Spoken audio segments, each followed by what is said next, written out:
Thank you. You may be seated.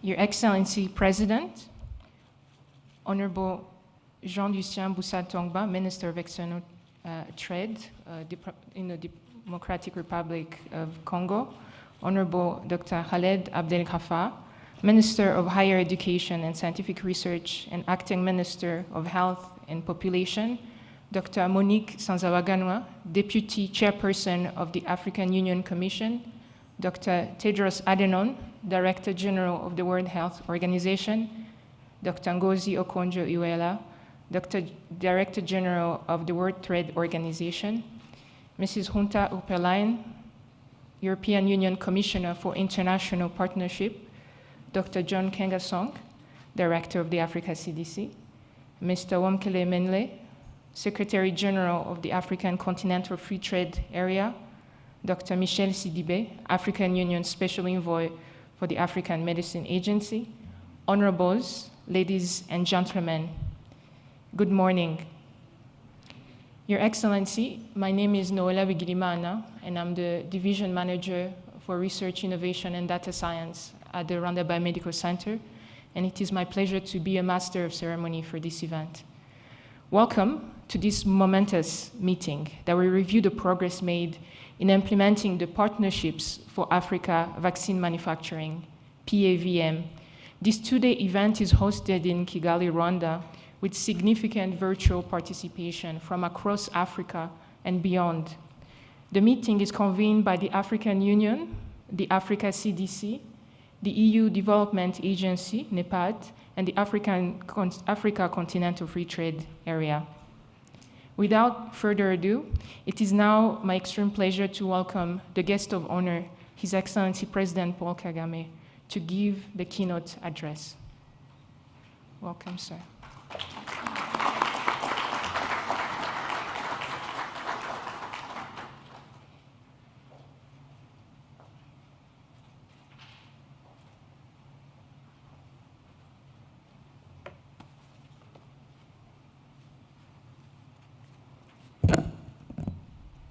Excellencies, representatives of heads of state, leaders from regional and international organizations, honorable ministers and members of the diplomatic corps, key partners, scientists and business leaders, distinguished ladies and gentlemen. A good morning to you all, and a welcome. I wish to welcome you here in Kigali and also to those following online. Since the inaugural meeting of the Partnership for African Vaccine Manufacturing 8 months ago, significant progress has been made.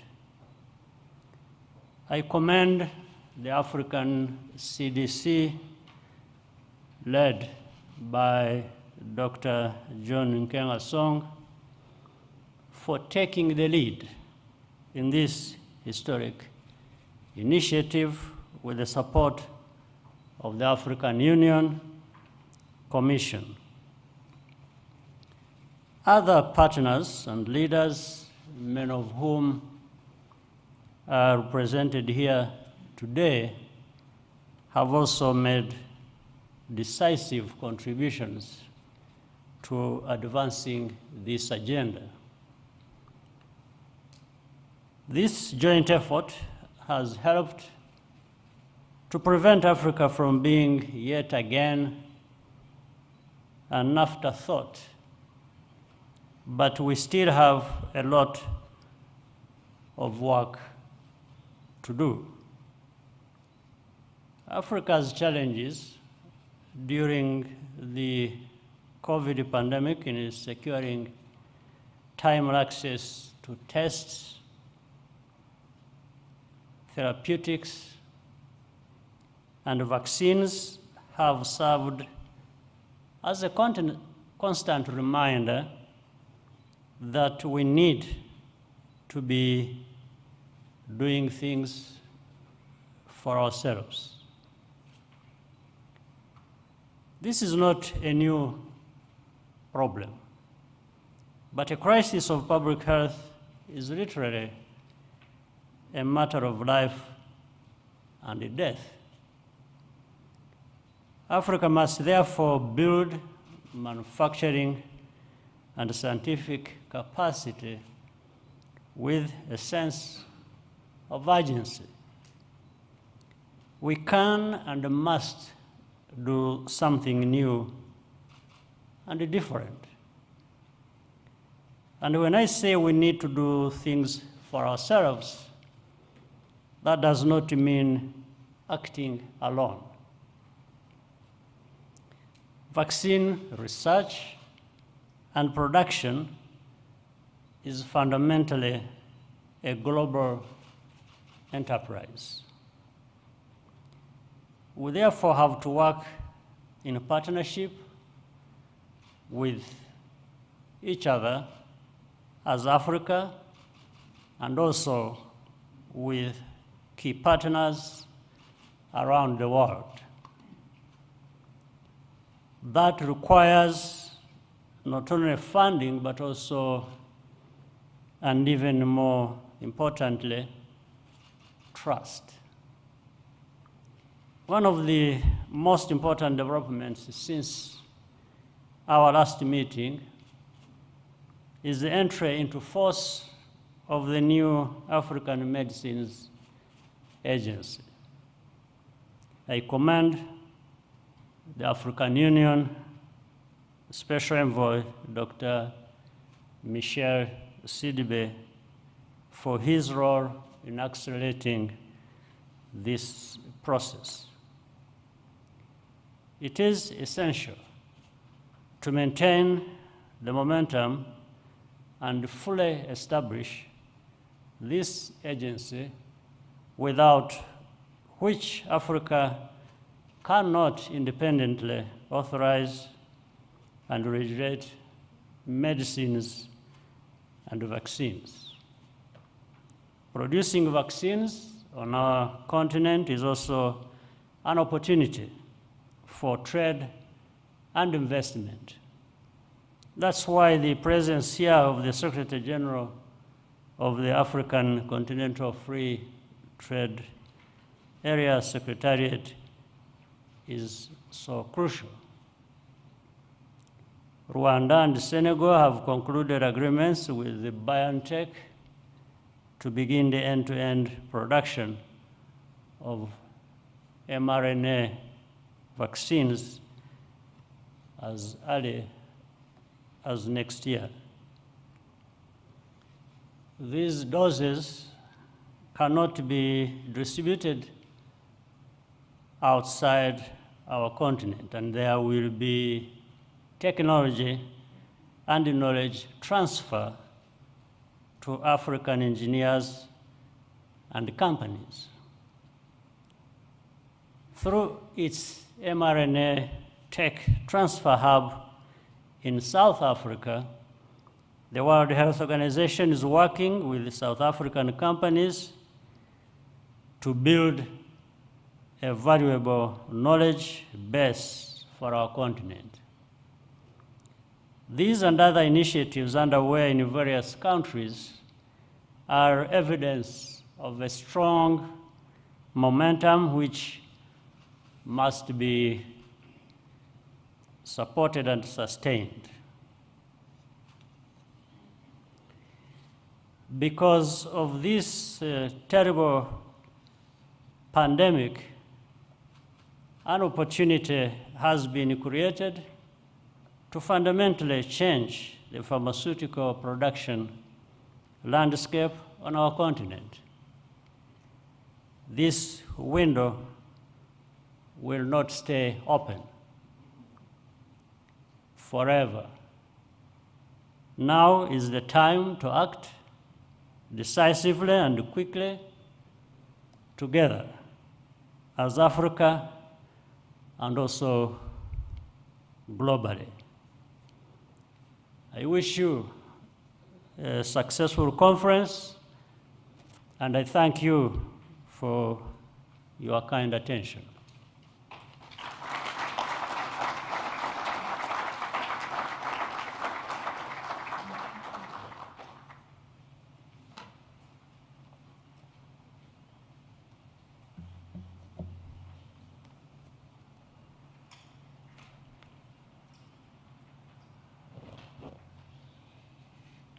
Thank you, Your Excellency, for these remarks and for your unwavering leadership in these efforts. It is a pleasure to welcome our next speaker, who will be representing His Excellency Félix Antoine Tshisekedi, President of the Democratic Republic of Congo and Chairperson of the African Union, Honorable Jean-Lucien Boussa-Tongba, who's the Minister of External Trade. Sir, you are welcome.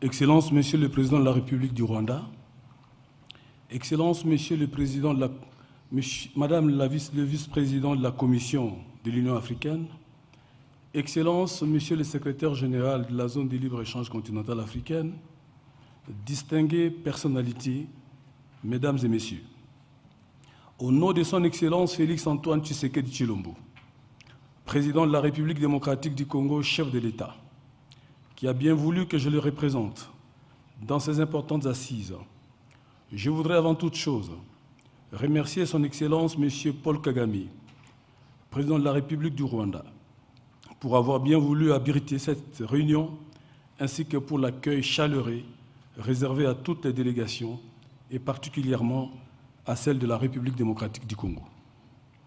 Je voudrais également, par la même occasion, remercier les organisateurs spécialement, le président de la Commission de l'Union africaine, ainsi que toutes les structures impliquées pour la tenue de cette importante réunion au regard du sujet que nous abordons ces jours. Depuis près de 2 ans, le monde fait face à la pandémie de Covid-19, qui s'est montrée persistante et dont les variantes ne cessent d'être découvertes. La dernière en date étant la variante Omicron, qui inquiète tous les pays du monde. Il en est de même des conséquences de cette pandémie sur les économies et les systèmes de santé africains. Mesdames et Messieurs, en août 2020, pour faire face aux besoins urgents et pour lutter efficacement contre la pandémie de Covid-19, le Bureau des chefs d'État et des gouvernements de l'Union africaine a approuvé la stratégie de développement et d'accès aux vaccins.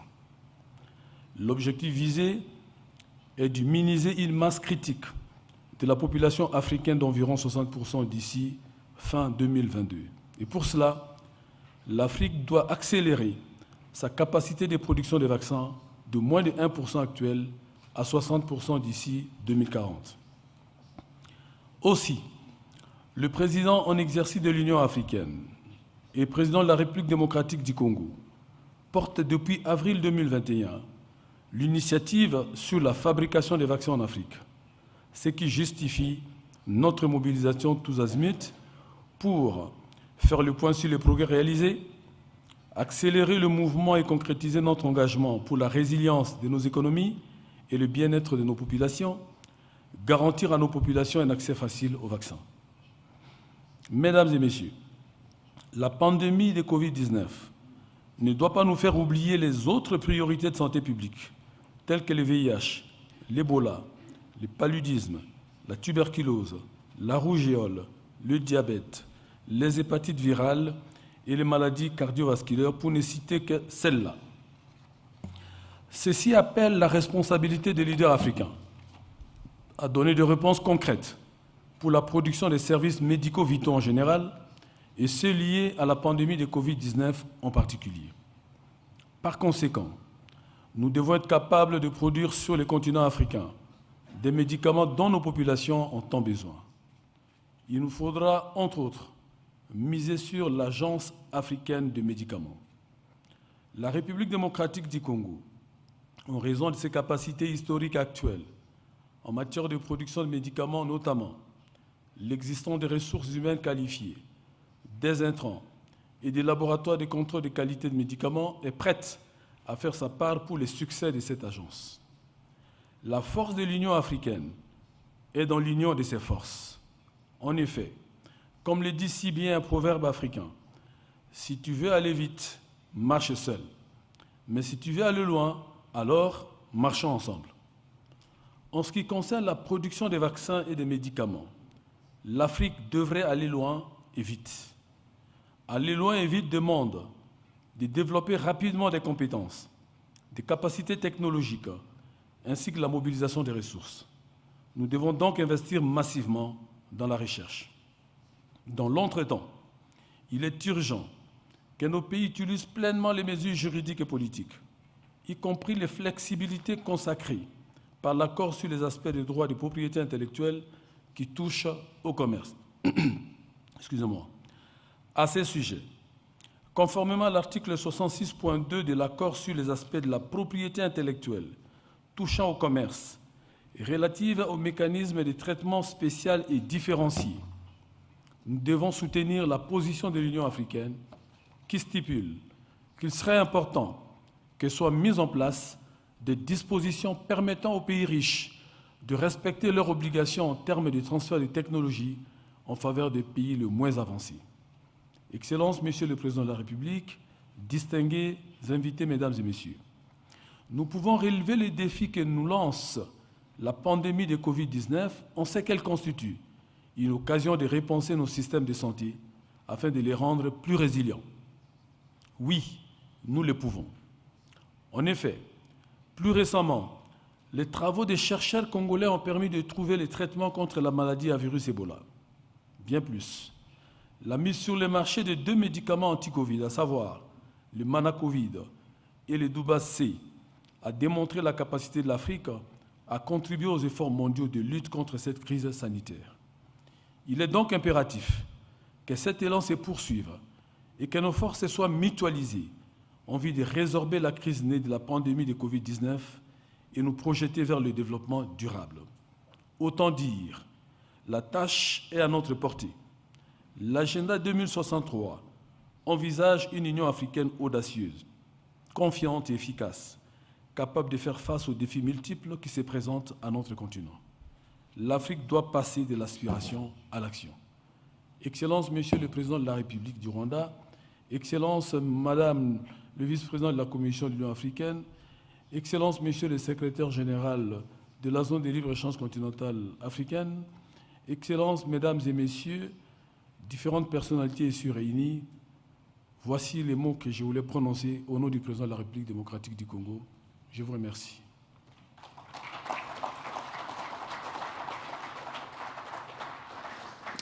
nk'uko mubikurikiye rero hano i Kigali hakaba hamaze gutangira imirimo y'inama ku bufatanye mu gukora inkingo.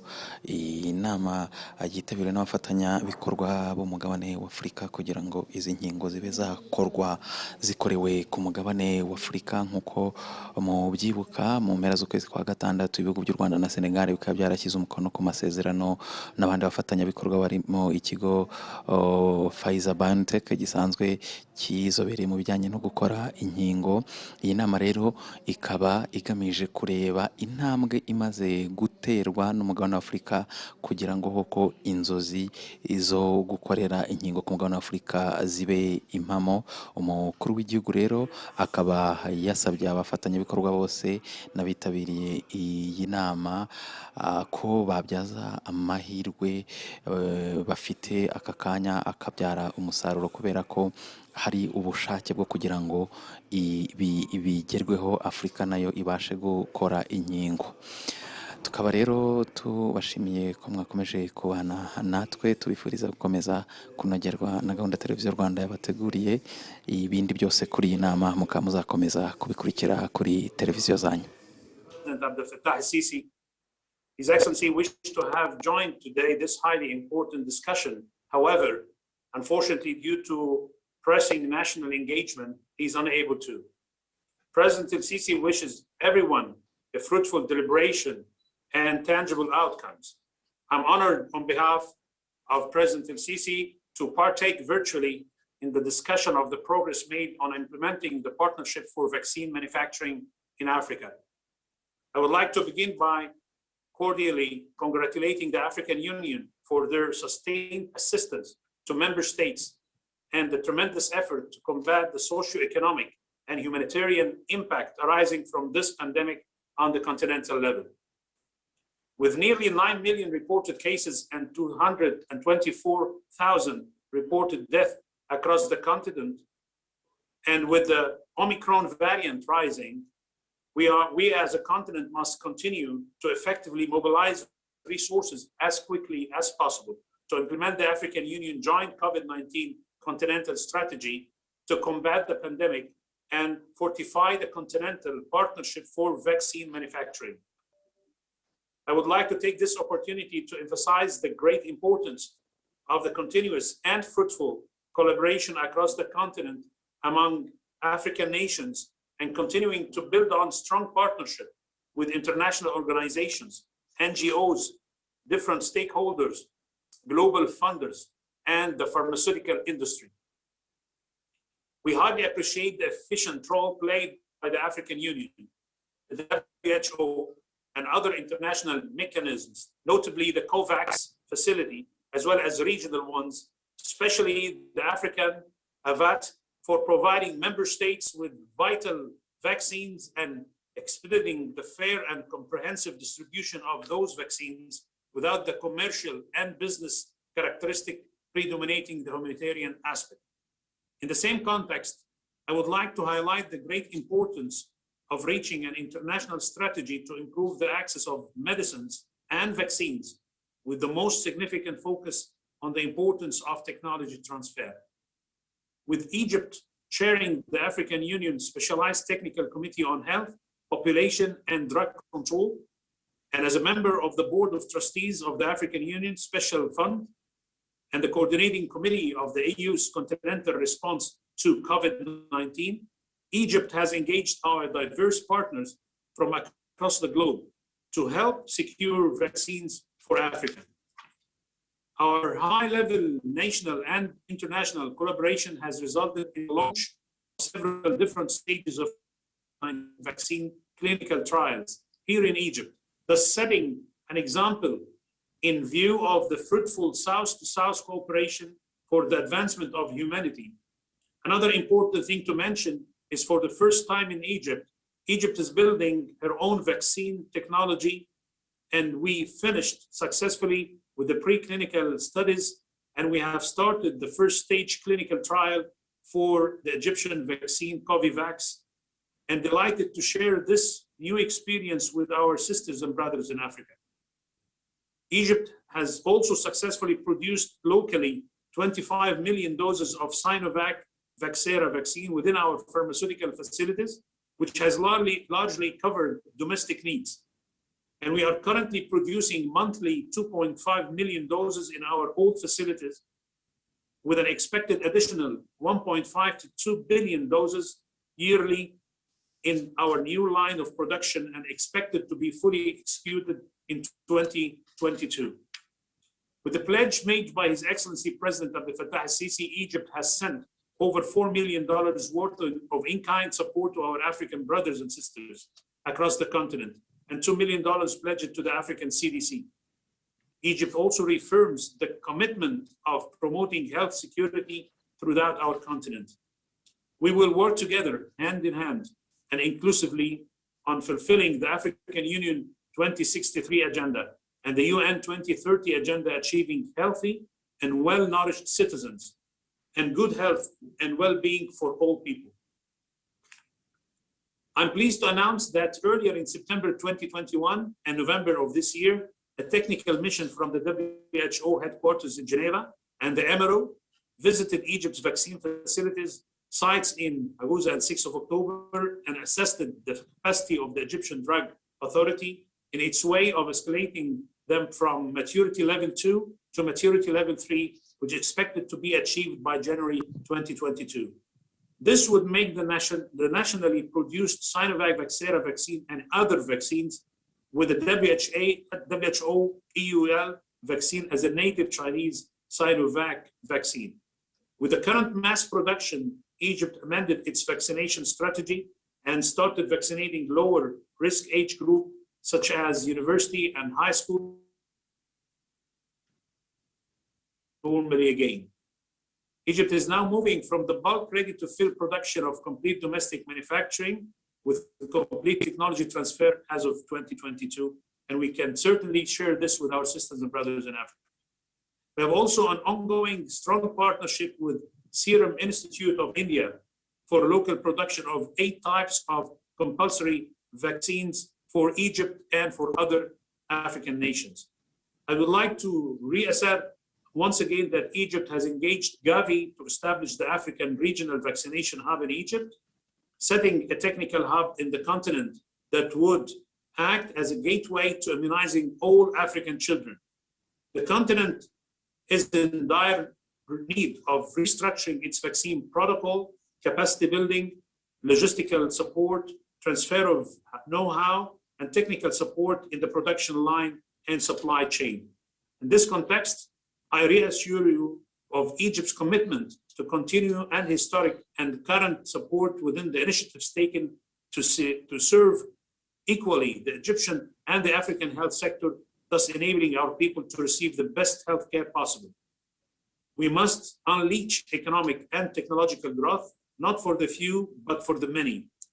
That is only achievable through strong partnership. The pandemic, which has brought the world grief and sadness, disruption to our daily life, as we know them before 2020, along with the economic and financial burden on almost every family worldwide.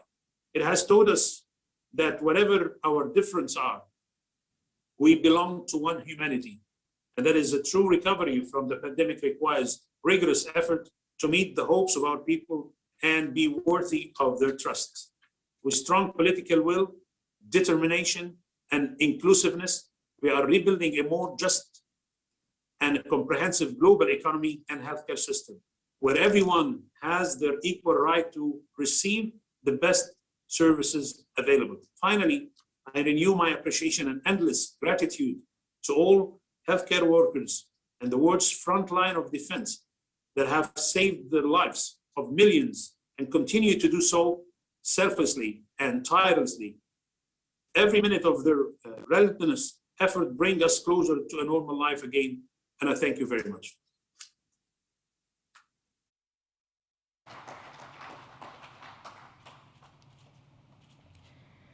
Thank you very much, Honorable Khaled Abdel Ghaffar, representing His Excellency Abdel Fattah el-Sisi.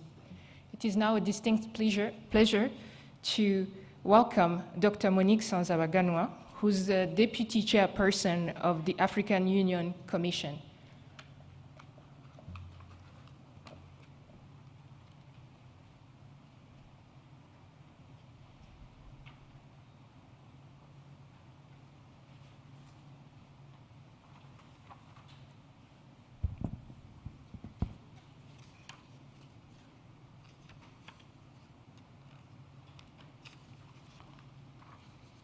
Your Excellency, President Paul Kagame of the Republic of Rwanda and Chairperson of the AUDA NEPAD, Your Excellencies, Minister representing His Excellency President Felix Antoine Tshisekedi, Chilombo, President of the DRC and the Chairperson of the African Union, Your Excellency, Honorable Minister representing His Excellency President Abdel Fattah el-Sisi of the Arab Republic of Egypt, Your Excellencies here in the room and online, good morning.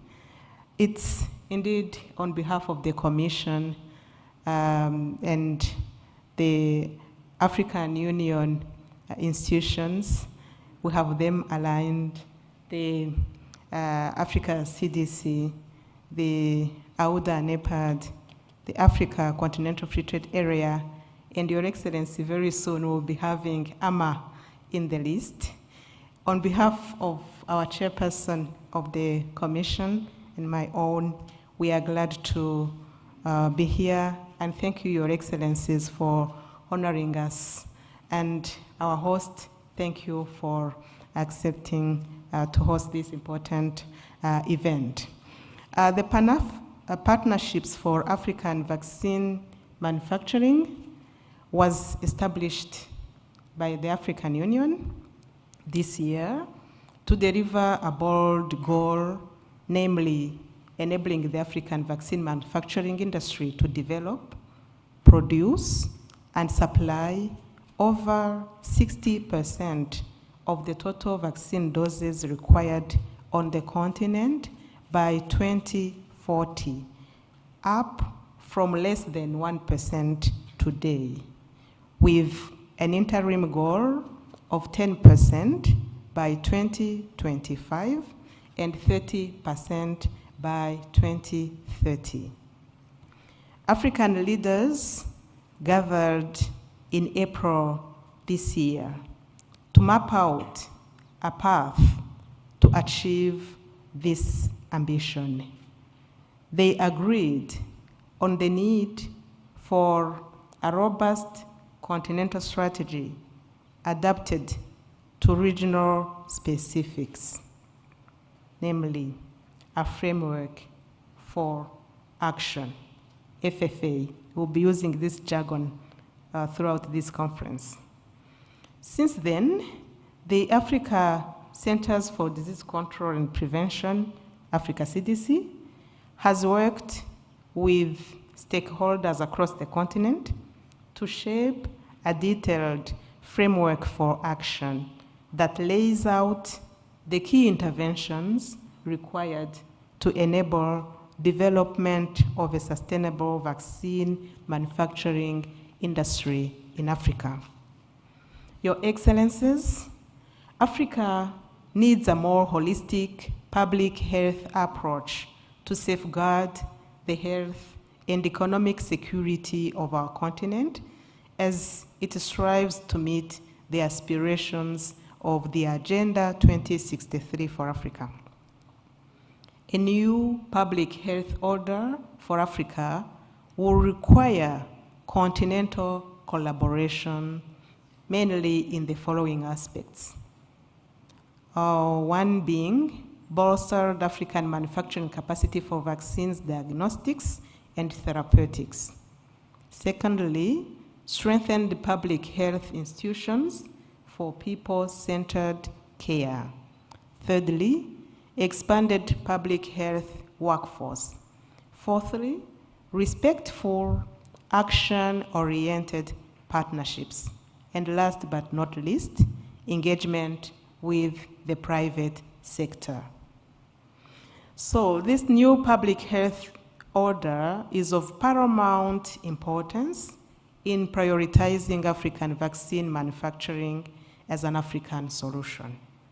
African vaccine targets to 40% target, and more than half of those, mostly in Africa, are at risk of missing it by the end of the mainly because they cannot access the vaccines they need. We have often said as long as inequity persists, opportunity the virus has to spread and mutate in ways no one can prevent or predict. And so we have Omicron. I thank South Africa and Botswana for rapidly detecting, sequencing, and reporting this new variant. It's deeply disappointing to me that some countries continue to block direct flights from Southern Africa due to the Omicron variant. The persistent inequity in access to vaccines and the emergence of the Omicron variant show why the world needs more widespread regionally based vaccine production, as well as intellectual reform to share these vital global health public goods, technology transfer, sharing of know-how, and training. At the same time, there has been progress since we last met in April. First, as you know, a month ago, the Africa Medicines Agency Treaty entered into force, paving the way to improve the quality, safety, efficacy, availability, and affordability of medicines and vaccines across the continent. We will continue to provide technical and financial assistance to Africa Medicines Agency until it's up and running. Second, Egypt, Morocco, Rwanda, and Senegal have all signed agreements or memorandums of understanding for COVID-19 vaccine manufacturing in their countries, and Algeria has begun production. Third, WHO and partners have established an mRNA technology transfer hub in South Africa to boost vaccine production on the continent. It brings together WHO, the Medicines Patent Pool, African Biologics Limited, the Biologicals and Vaccines Institute of Southern Africa, and the Southern Africa Medical Research Council, and the Africa CDC. Fourth, WHO has established a vaccine industry talent development program in partnership with MasterCard Foundation that will focus in Africa. And fifth, the coordinated development of local manufacturing capacity on the continent in partnership with the Team Europe initiative on manufacturing and access to medicines, vaccines, and health technologies. At its summit in October, the G20 issued a declaration saying it would support increasing vaccine distribution, administration, and local manufacturing capacity in low and lower middle-income countries. This includes support of technology transfer hubs, such as the newly established mRNA hubs in South Africa, Brazil, and Argentina, and through joint production and processing arrangements.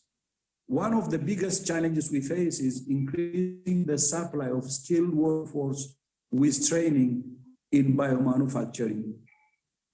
Even before the pandemic, we knew that strengthening local production in Africa would be an essential part of our continent's journey towards universal health coverage. So this is not just about COVID-19. There will always be more experience. That's why production of vaccines is so critical. WHO remains committed to working with the African Union, its member states, the Africa CDC, the African Medicines Agency, and the Partnerships for Africa Vaccine Manufacturing to support the development of domestic vaccine manufacturing capacity as part of our shared efforts to build a healthier, safer, fairer future for Africa. I thank you. Back to you, moderator.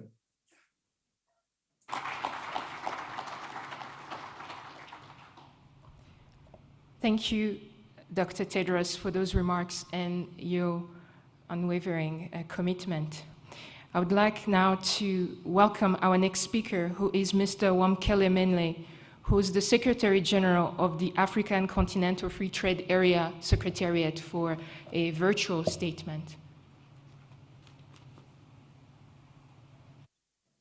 Thank you very much, Madam Moderator.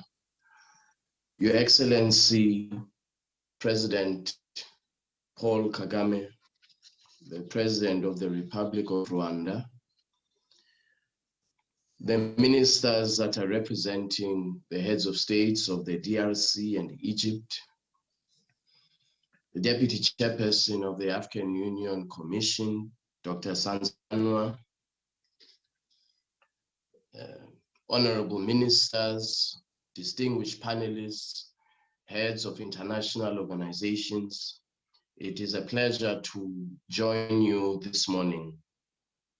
Let me start by commending the Africa CDC under the leadership of Dr. Kengasong for having initiated this platform back in April at a time when Africa was facing a deep and unprecedented public health crisis in the form of COVID-19. Due to the operationalization of the AFCFTA, Our continent is now in a stronger position to confront the twin challenges that we face in the area of pharmaceuticals.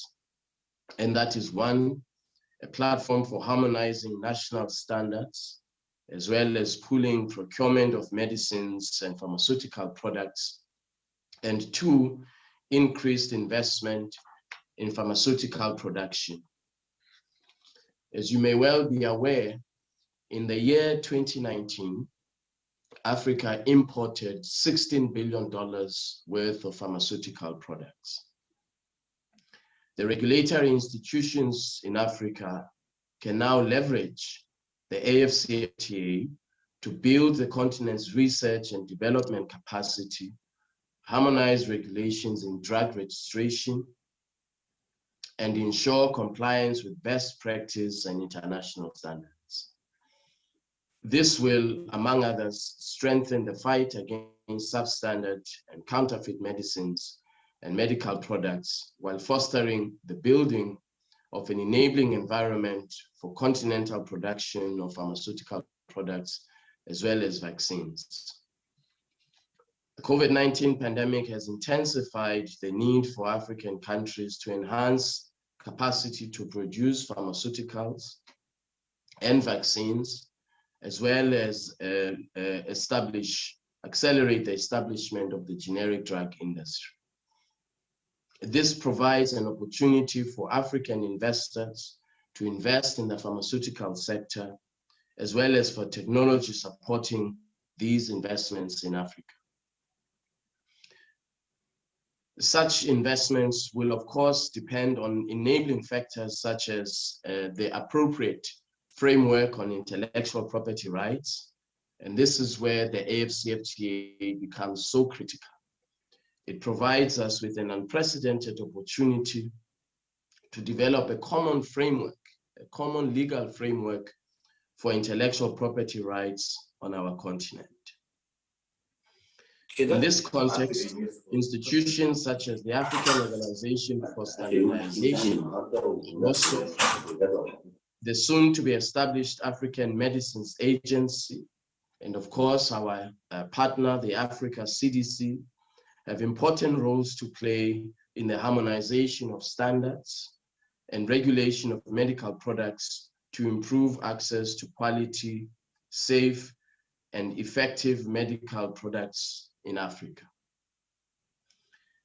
In recognition of the pivotal role of standards in delivering safe public health, the AfCFTA and AROSO have signed a memorandum of understanding to, amongst other things, provide a framework of cooperation to strengthen intra-Africa trade, particularly strengthen intra-Africa trade in pharmaceutical products and, of course, in vaccines.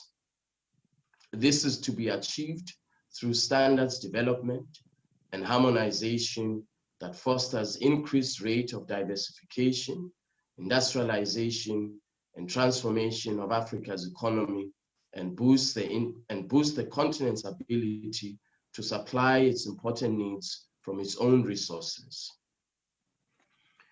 It is therefore timely that the AfCFTA Secretariat, supported by the MasterCard Foundation, has concluded the development of an AfCFTA private sector strategy, which has identified pharmaceuticals as a key priority value chain in boosting intra-Africa trade, production, and of course, in enabling Africa's public health security.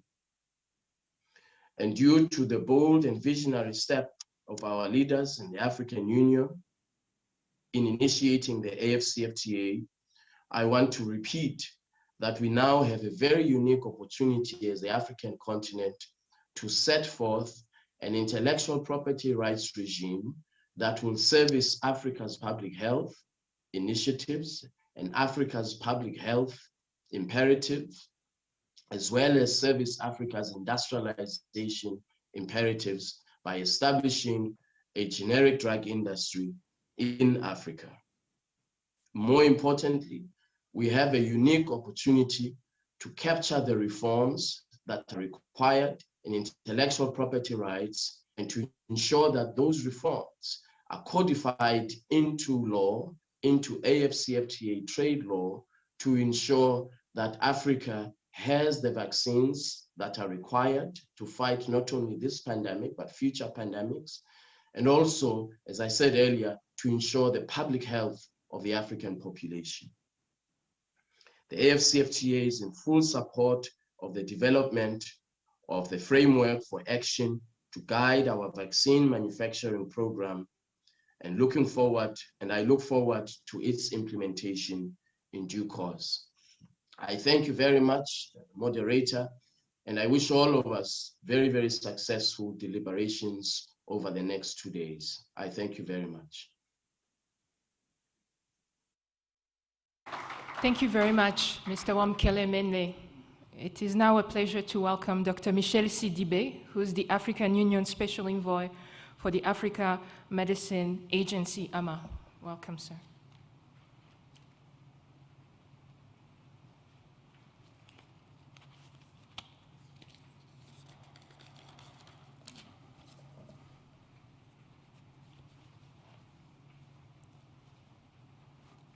Your Excellency, President Kagame, let me start by thanking you for hosting this timely and topical meeting. Your Excellency is head of states, Deputy Chairperson of African Union, honorable ministers, dear colleagues and participants. Let me start by saying thanks to member states for their personal commitment to African Medicine Agency. They have been able, through their rapid actions, I can say, fact that they have been able to bring sense of urgency. In less than 5 months, we have been able to quicken the pace of action and make sure that African Medicine Agency Treaty could come into force. And that would have never happened without their understanding of the need of this urgent entity, like the President Kagame said. I want to say from the beginning that, of course, we are faced, like you heard from all the different interventions, with unprecedented global health crisis, characterized by unprecedented inequity. But it is not just a global health crisis. We can see that it is a political crisis, it is a social crisis, it is even economic and human security crisis. We are seeing in one side people who have been completely left behind. In our continent, we can say that even today, we have more than 1 billion people who didn't have one single dose of vaccine. So this meeting, like I said, is timely. I want to thank you for your leadership, for bringing this sense of urgency. Thanks to John also for understanding that we cannot wait anymore, that we need to go fast to make sure that we can have the production becoming a reality in the continent. This continent, why AMA is so important? This continent is representing almost 18% of the world population. But with, I can say, 25% of the disease burden in the world. So with less than 1% of the vaccine produced in our continent, less than 3% of the medicine we are consuming produced in this continent. So of course, we need to break this dependency. We need to reduce that one, and we cannot do it if we don't start reinforcing our regulatory system. Why? Because the strong regulatory system, like you had with standard setting, with harmonization, with upgrading, of course, the maturity level of our national regulatory agency, will help us to strengthen our health ecosystem. So make sure that first we can reinforce, of course, research and development in our continent by Africanizing research and development. I used to say that, malaria have been discovered 141 years ago in Constance in Algeria. And we're waiting. So we need to Africanize research and development. We need to make sure that the prioritizations of our own disease become a reality. And that will be key, bringing young people, creating a platform in our continent, making sure that we can really advance the research and development, which will be key for us, foundation for the sustained capacity to produce and to certainly be able to give services to our people. The second one, I think, is also to make sure that we will be able to create a safe environment for investment, because you will not attract if you have some countries with 40% of fake drugs or substandard drugs. So you need to really make sure that this regulatory system will help us to create a safe environment for investment from our own continent, but also by building bridges with partners who want to come and invest in our countries. And it will help us to reduce, and that's why this meeting is so key, to reduce our dependency to global regulatory systems.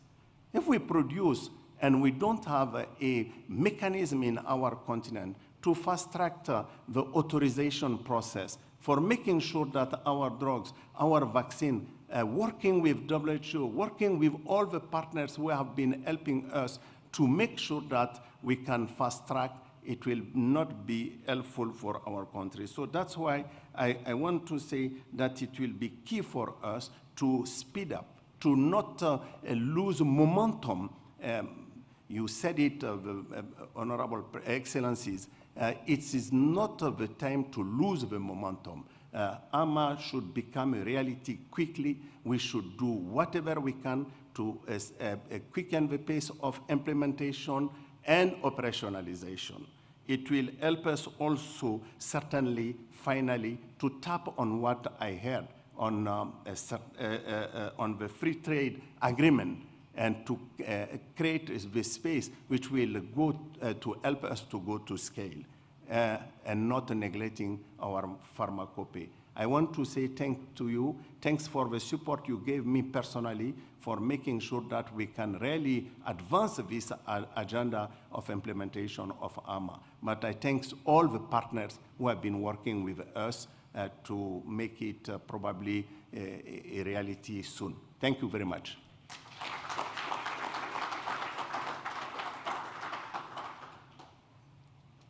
Thank you, Dr. Sidibe. It is now my pleasure to welcome Dr. John Kengasong, who's the director of the Africa CDC. Welcome, sir.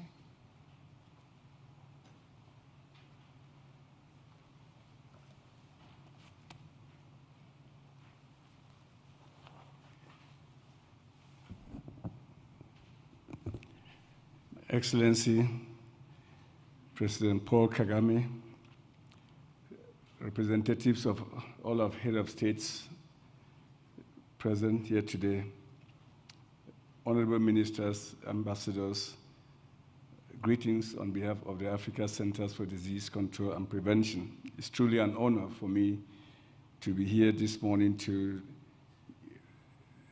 present the objective of this meeting and give you an update of where we are since the famous and historic meeting that we hosted in Addis Ababa via Zoom on April the 12th and 13th. Let me perhaps start by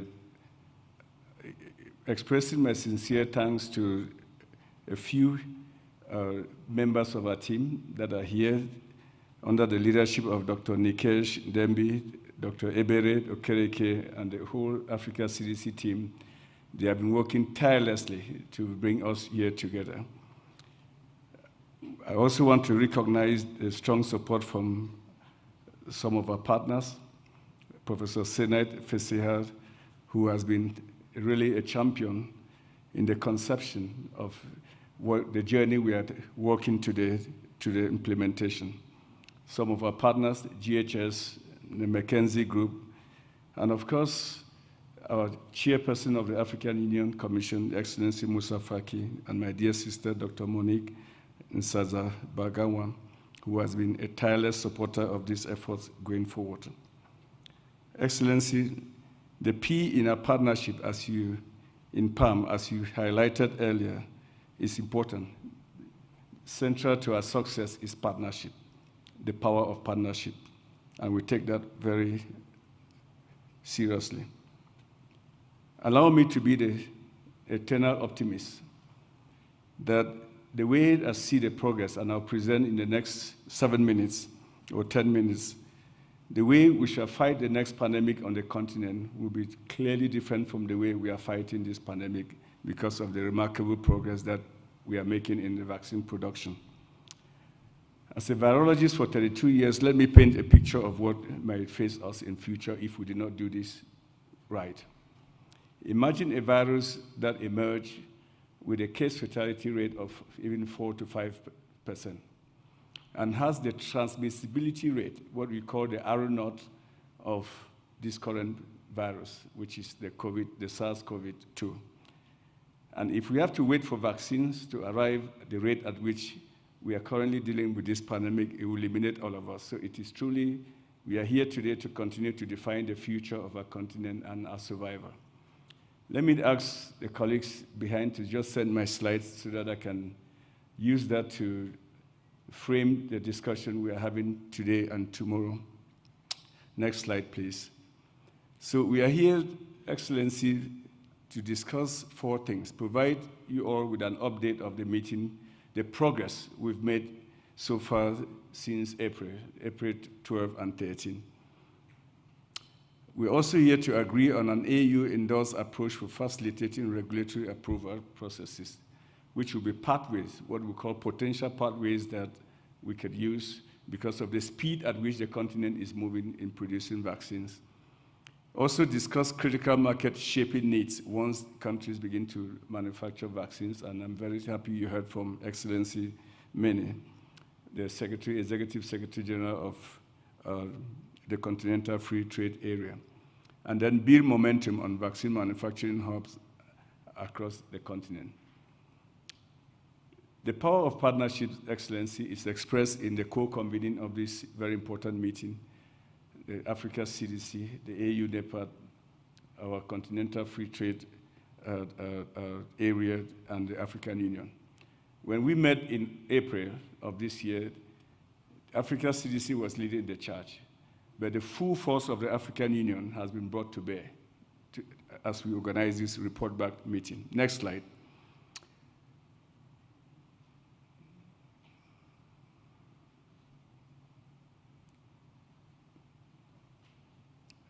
Next slide, please.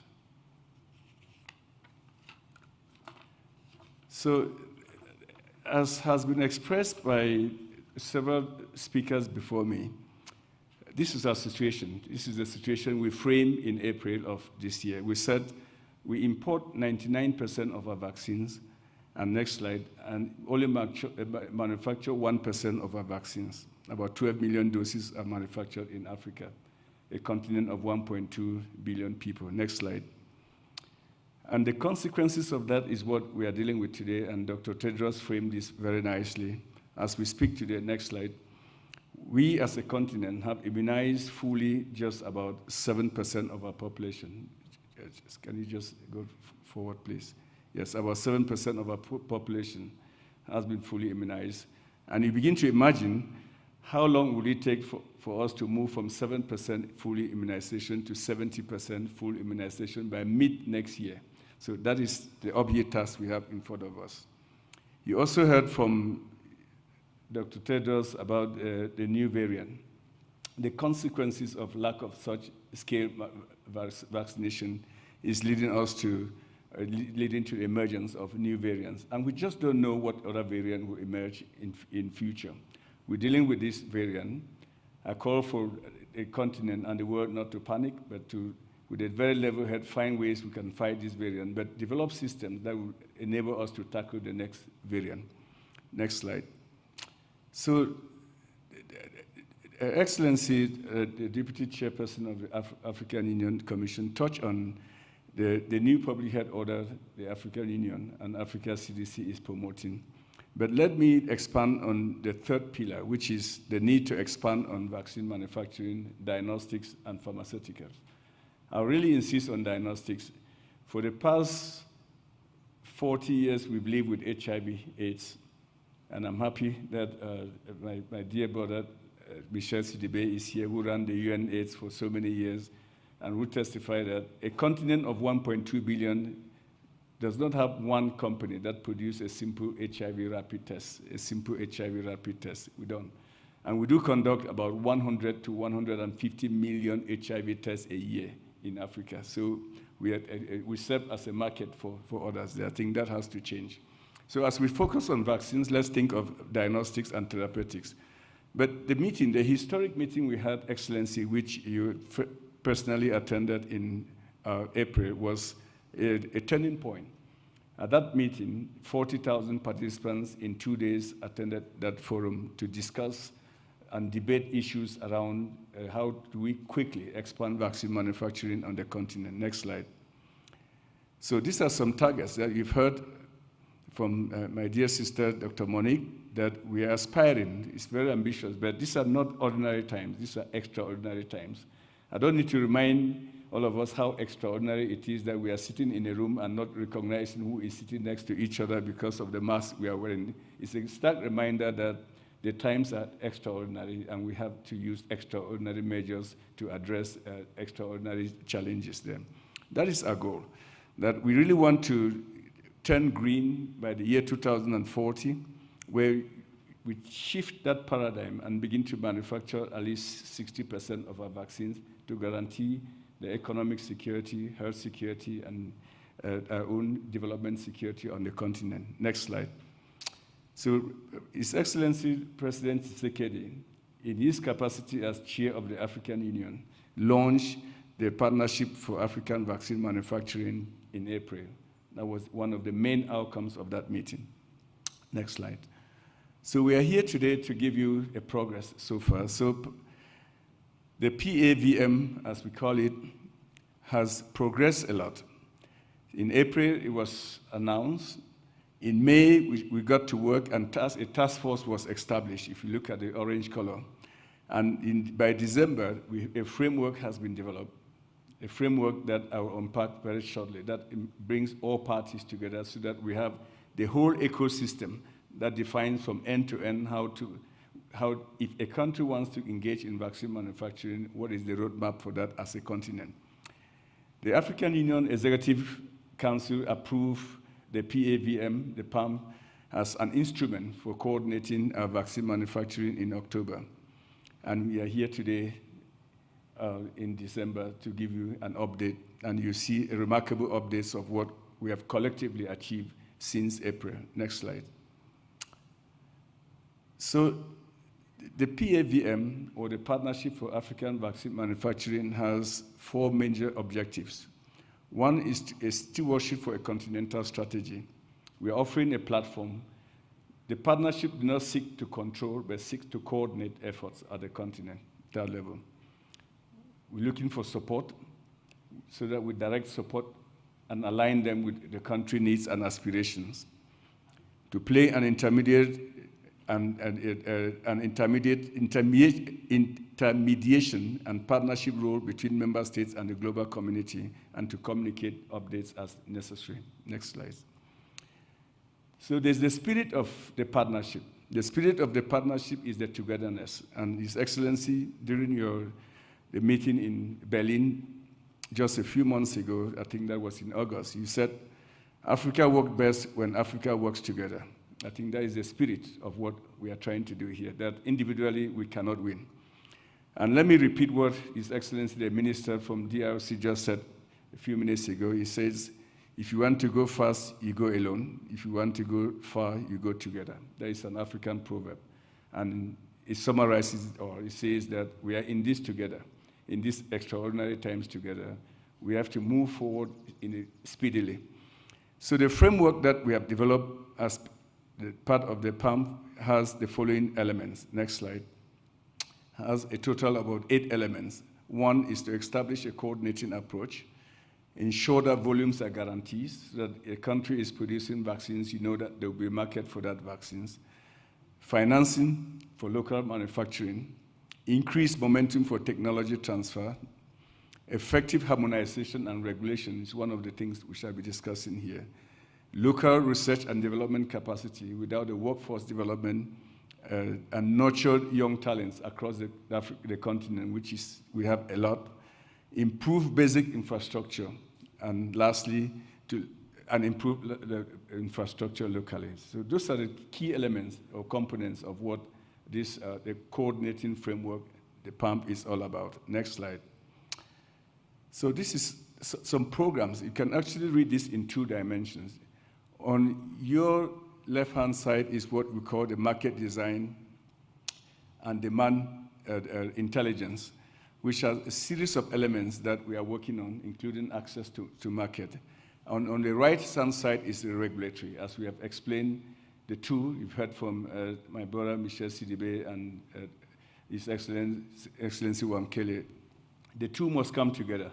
It's like building an act. So if we're working on the research and development and access to vaccines, and without regulatory, we come to a jam. And the speed at which, and I will show this slide shortly, where the continent is moving, dictates that we have to move quickly to make sure that the two arms come together. Next slide. So this is a progress report, which I can assure you is not updated because we've certainly missed some of them. Let me start from north to south to west and back to the north. Egypt, you just heard the remarkable report from Egypt. Fascinating progress since April. They're doing fill and finish for some Chinese vaccines and also developing the COVID vaccine, which is a made in Egypt vaccine. Rwanda, you heard from Excellency, have signed an agreement with BioNTech and Senegal to produce vaccines. South Africa, Senegal, back in Morocco and Algeria. And in between, you have other countries like Nigeria, Ghana, Kenya, Côte d'Ivoire have all expressed the interest to manufacture vaccines. And that is why this platform is so important, so that we look at the entire ecosystem and we begin to think of what is it that we can do in partnership so that it's not a zero-sum game where if one country produces a vaccine, then the other country doesn't. It's all open for everybody. But we must strategize so that we do not work on each other. These are some incredible milestones that we've had so far. We just heard about a few days ago about Aspen having a license to produce the Johnson & Johnson. I talked about the BioNTech work with Senegal and Rwanda in making mRNA vaccines. Next slide. And this is the Berlin meeting where His Excellency Paul Kagame and His Excellency Macky Sall were all present there to discuss the work on vaccine manufacturing in partnership with BioNTech. Next slide. Morocco, you've heard about the experience of Morocco. I was there in Morocco first night to see what is going on. Egypt, we heard about their progress. Next slide. So this is some, the President mentioned about the impact of these meetings. So the meeting that we had in April has had legs. We have physically, as Africa CDC, gone to several of the countries that are producing vaccines to see what is going on the ground. Yeah, here we are. I'm actually there in South Africa at the Aspen factory holding a vial of the vaccine, the Johnson & Johnson vaccine. Very emotional to see that production line, how the vaccines were coming out from that manufacturing side there. We all wear the white things and cover, and you cannot, but that vial that I'm holding there is really symbolic. Next slide. And this is our team in Egypt. I mean, Dr. Nikesh and the team and the Deputy Director of Africa CDC were at Vasera in Egypt to see what is going on in Egypt and to lend our support and review that. This is my visit to Senegal just a few weeks ago at the vaccine construction site in the new city that Senegal is setting up to produce vaccine with the Pasteur Institute, Dr. Amadou Sall. Very emotional to see that we're moving from discussions to actions, and the actions are very concrete actions that will drive the continent forward. Next slide. Nigeria has developed a blueprint or a roadmap on how to develop vaccines on the continent. Next slide. So let me just conclude by thanking you all for coming and all the partners that have been working very hard with us, the MasterCard Foundation, the Susan Buffett Foundation, the Gates Foundation, the US partnership, the European partnerships, and many others that are joining hands with us. As His Excellency said, Africa will not do this alone. You can only do this in partnership with all of you. So I thank you so much.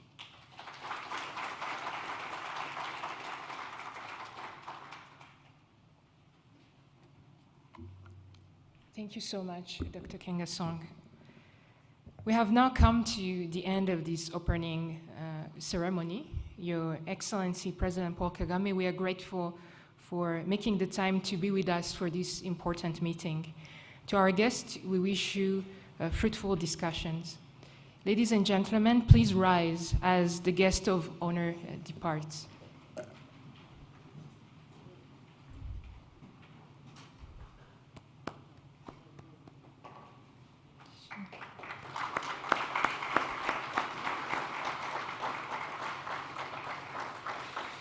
We kindly ask everyone else to remain in the room for the next session, which will be starting shortly.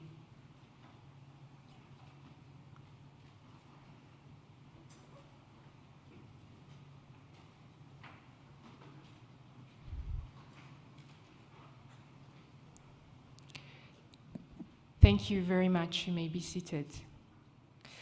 We are now starting the second session of the day, which would be remarks by key partners in the room. We will start by remarks from Mrs. Ruta Orpilainen, who's the AU Commissioner for International Partnership. She'll be giving her remark virtually.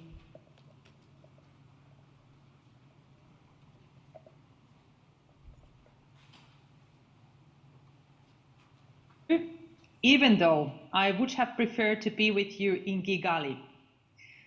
A month ago, I was there, I was thinking, and we discussed some of you on ways to strengthen the partnership between our two continents, between Africa and Europe. I look forward to continuing working together towards summit in the spirit of partnership and trust. I want to first stress that we are extremely thankful for the scientific work and sharing of information by South Africa regarding Omicron. It is vital to work together to study it in depth. Throughout the pandemic, we have known that no one will be safe until everyone is safe, implying vaccine equity. And still today, unfortunately, we are far from this.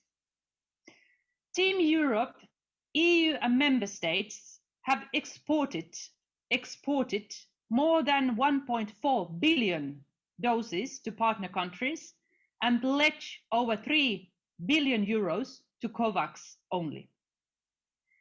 We are also committed to share at least 700 million doses by mid-2022. So far, over 350 million doses have been donated.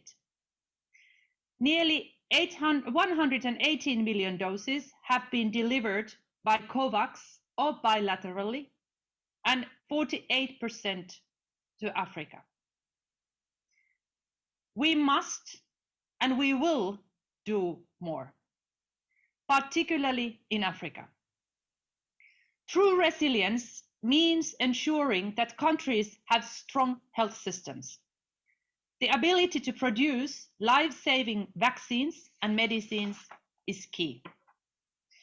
And this is why, in May, to support the African Union's ambition to boost manufacturing capacities for vaccines and health technologies in Africa, we, the European Union, launch our Team Europe initiative.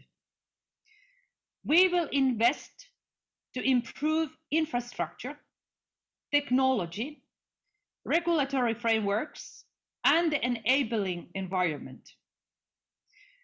Now, we are not only committing to deliver, but delivering on our commitment.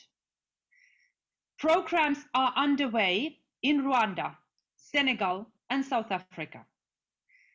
We see increasing engagement of industrial partners on the continent, including European ones, such as BioNTech.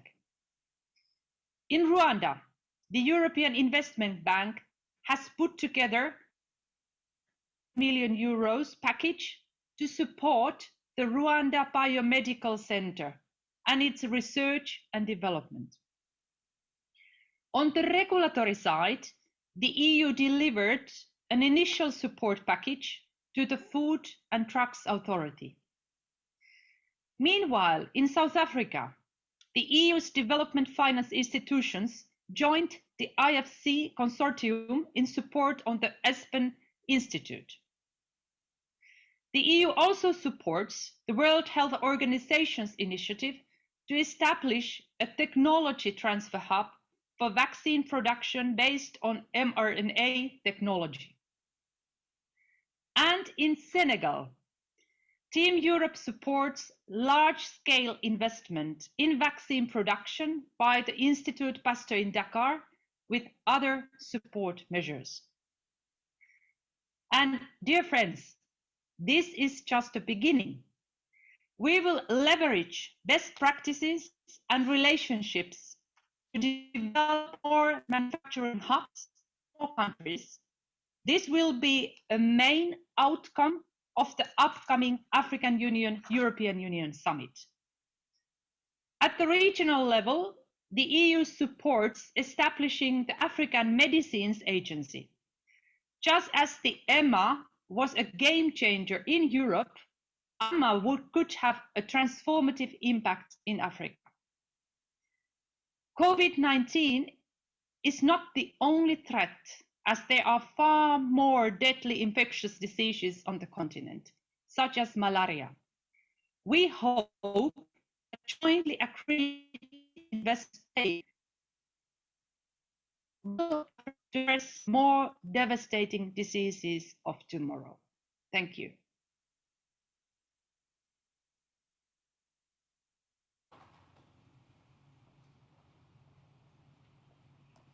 Thank you, Mrs. Hutta Urpilainen, for those remarks and outlining the important support of Team Europe to these efforts. It is now my pleasure to welcome Mrs. Winnie Byanyima, who is the Executive Director of the Joint United Nations Program on HIV/AIDS, or UNAIDS. She's also joining virtually. Thank you very much, moderator. I begin by thanking very much the President, His Excellency, the President of Rwanda, for hosting this important meeting, and thanking the African Union, particularly Africa CDC, for organizing it to brief us on progress on this important subject. Excellencies, distinguished ladies and gentlemen, representatives of governments and of the African Union institutions, I wish to start by saluting the African leaders and Africa CDC for taking an approach key to ending COVID-19 in Africa and to beating all other pandemics. That approach has two key elements. First, that Africa must strengthen self-reliance in the development and manufacturing of life-saving technologies, so that it will never again find itself dependent on what other countries and pharmaceutical companies may choose to provide.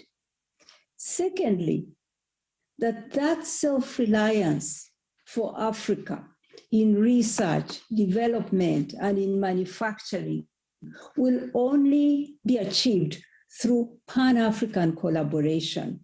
We cannot achieve this if we operate only within our national boundaries. We will only rise together. The institutions we must strengthen and the plans we must build need to be shared ones for all countries of Africa.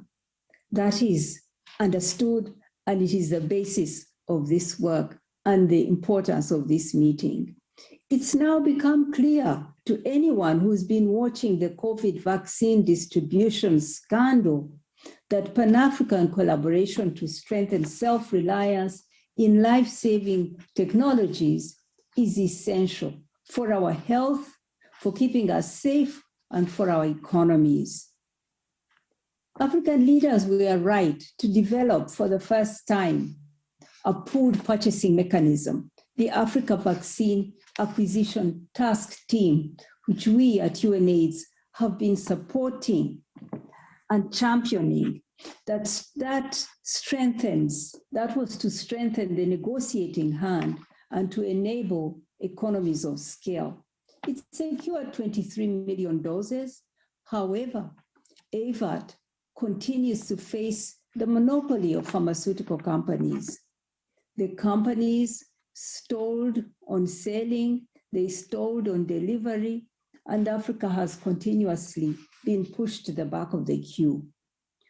Like others have said, we are less than 7.5% vaccinated, while rich countries are more than 68% vaccinated. Those who led the resistance to apartheid have called it vaccine apartheid, and they are right.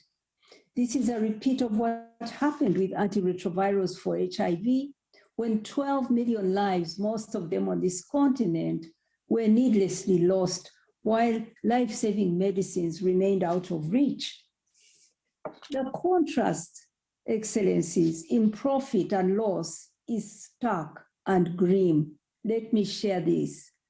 Pfizer, Moderna, and BioNTech alone, those three, are making a $1,000 profit every second, meaning that in this next sentence, another $1,000 goes into their accounts as profit. Meanwhile, the cost of the international delay in getting vaccines to Africans is not only that people have died from COVID and continue to die, it's the millions who are suffering the destruction of their livelihoods. The IMF has noted that the gap between Sub-Saharan Africa's growth and that of the rest of the world is expected to widen further over the next 5 years. Jobs have been lost, children pushed out of school, some never to return. Women have suffered from gender-based violence and more constraints on their livelihoods. As the head of the UN's work to end AIDS, I have drawn attention to the interruptions that this crisis has brought to vital prevention programs. These are impacts we cannot afford to allow to drag on. We are very proud of South Africa's and Botswana's scientific capacity and transparency on Omicron, and also disappointed that the payment for that sharing and of that knowledge is the unjust travel bans, which will further hurt African economies. The delays and bad faith show that we cannot rely on the goodwill of pharma companies. Africa is developing critical institutions that will pave the path to creating viable biomedical manufacturing. The Africa Medicines Agency, supported by my predecessor, Michel Sidibe, ratified this year, is a critical institution in this path. The hubs that have been mentioned already, important steps forward on the journey to African production. But we need to ensure that that production goes beyond the fill and finish of making a vaccine and move fast to full manufacturing.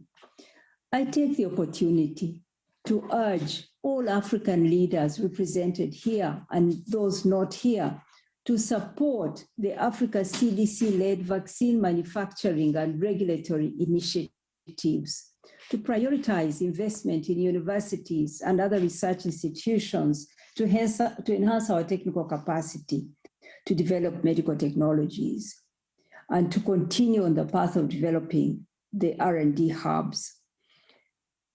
Investing, even when the location is not one's country, because that investment is for every country, is for our continent. This is an initiative that we all must support. Donors and investors follow when we take the lead as Africans and invest.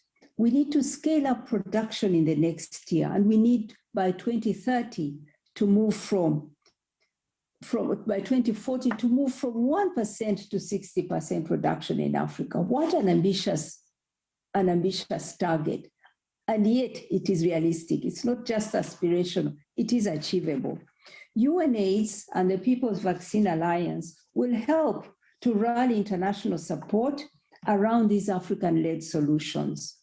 We will continue to press pharmaceutical companies to share technologies and to press rich countries to make those companies that they host share. And we'll continue to support your push at the WTO negotiations for an intellectual property waiver. Strengthening Africa's collective self-reliance in the production of life-saving technologies is not idealism. It is not a dream. It is a matter of life and death, as my brother John Nkengasong has said. It's not a vision for a far-off future, but an urgent task for today. The path you are on, Your Excellencies, is the right one. Don't wait, don't walk, run. We will be the wind at your back. Thank you, and back to you, moderator.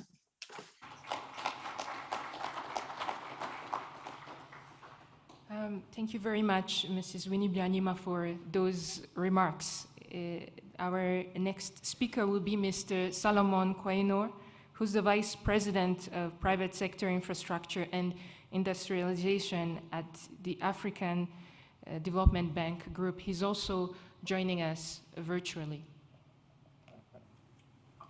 Thank you very much, moderator. Good morning, Your Excellency, President Paul Kagame, Excellencies, colleagues, ladies and gentlemen, all protocols observed. We highly appreciate this opportunity to discuss progress since the last conversation in April of this year. For me, this is an indication of how, as a continent, we take this subject seriously, with efforts to put our words into action. The current situation in the world, which we've heard from several speakers on, a 7% vaccination rate in Africa, vaccine nationalism with 80% of vaccines going to G20 countries, rapid red listing of African countries for air travel from new variants observed. I mean, these serve as a continuing reminder that this partnership for African vaccine manufacturing remains very relevant and timely to respond proactively to the present threat, but also to prepare ourselves for future pandemics. As we all know, less than 1% of Africa's vaccine needs are manufactured locally. This presents both a risk due to geographic and supplier concentration with monopolistic situations on different vaccines, but also presents an untapped opportunity for local manufacturers to enter or expand production, as well as for global manufacturers to relocate parts of global production to the African continent. The African Development Bank is committed to the Partnership for African Vaccine Manufacturing, and hence we agreed to co-lead two work streams, namely the Access to Finance work stream with AfriExim and the Infrastructure Development work stream with the CFTA Secretariat. We have also made significant development progress indirectly within AFDB on the Technology and Intellectual Property Transfer work stream, for which we'll be partnering with the AU, Africa CDC, ALDA-NEPAD, and the CFTA Secretariat, amongst others, to establish an appropriate demonstration institution that is technology agnostic, goes beyond COVID-19, and will emerge as a Pan-African knowledge center in vaccine and pharmaceutical manufacturing. So the African CDC has set an ambitious target of achieving 60% local production of Africa's routine vaccine needs by 2040. Some high-level estimates put the related funding needs between $600 million to $1.2 billion, depending on different scenarios, including which parts of the vaccine value chain are addressed and the technologies concerned. To support achievement of this ambitious target, the African Development Bank will support the development of African vaccine manufacturing plants by mobilizing long-term financing for investment projects through direct lending, credit enhancement of capital market transactions, given our international AAA rating, equity investments, as well as technical assistance to local manufacturers and co-investors. In addition, we will support the market design and demand intelligence workstream of the PAVM in shaping a vehicle to pool the demand and provide a take-or-pay type of provision for African countries and ensure long-term vaccine offtake agreements, as well as ensuring a percentage of demand, for example, 20 to 40%, will be procured from African manufacturing. Here, the AFDB could provide partial risk guarantees to counter-guarantee such offtake agreements, especially in their formative years. Thirdly, we will support the development of hub anchors through public contribution to infrastructure and policy, institutional and regulatory advice. Let me take this opportunity to announce that the African Development Bank now has its pharmaceutical action plan finalized, which includes vaccine manufacturing. It's underpinned by a 2030 vision and strategy for Africa's pharmaceutical industry, which focuses on the 30 molecules most relevant to the African disease burden, as well as diagnostics and medical devices, PPEs, and definitely vaccines.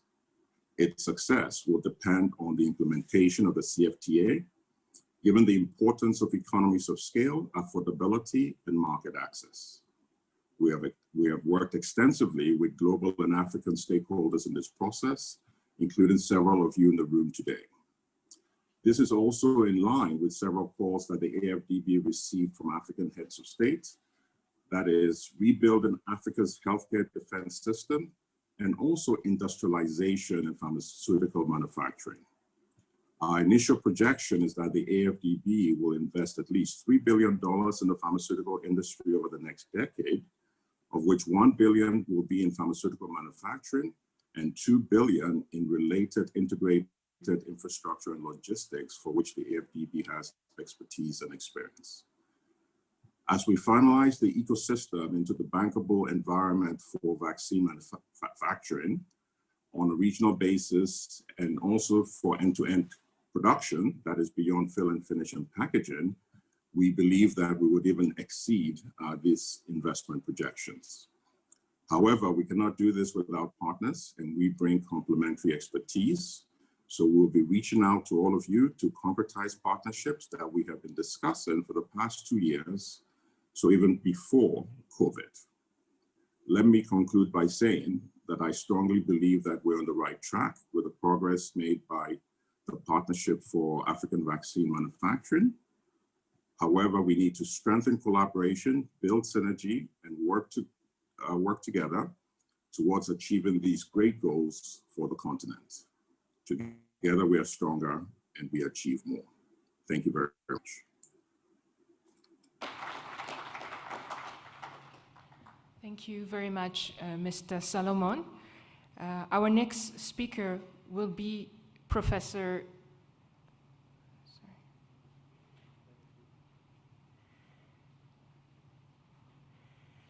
So we have our next speaker, who's Prof. Benedict Orama, the president of the African Export-Import Bank.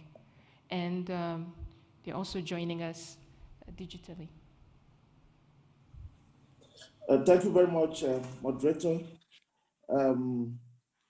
Let me also join in thanking His Excellency, President Paul Kagame for hosting this event.